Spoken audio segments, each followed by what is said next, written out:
Coffee badging is alive and well, especially for companies with RTO mandates.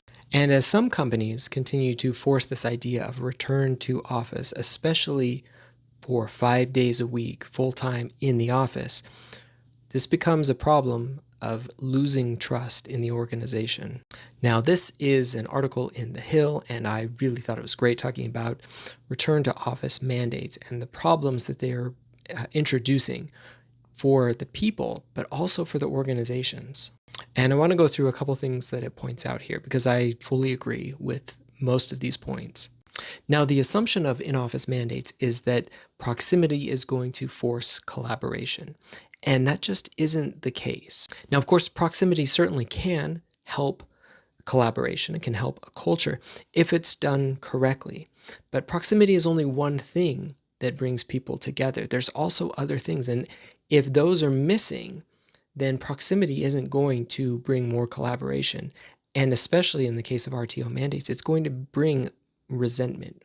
Now, of course, being in the office can be a really beneficial thing. It can be beneficial for problem solving, for mentorship, for culture.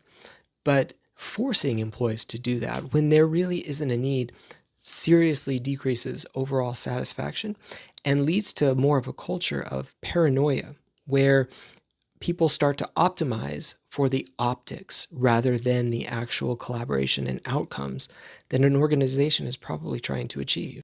And this type of mandate creates a culture of productivity paranoia, where again, it becomes more theater.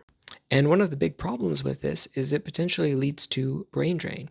Baylor University reported that it does, in fact, these office mandates, return to office mandates, lead to brain drain because the best employees, one, want more flexibility, and two, want to find roles and are able to find roles that offers that flexibility.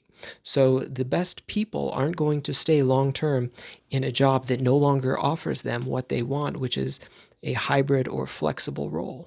And I really liked the closing here of this article where it talks about what to do. It says the return to office fight is no longer really about where laptops open. It's about whether leaders still know how to lead without coercion.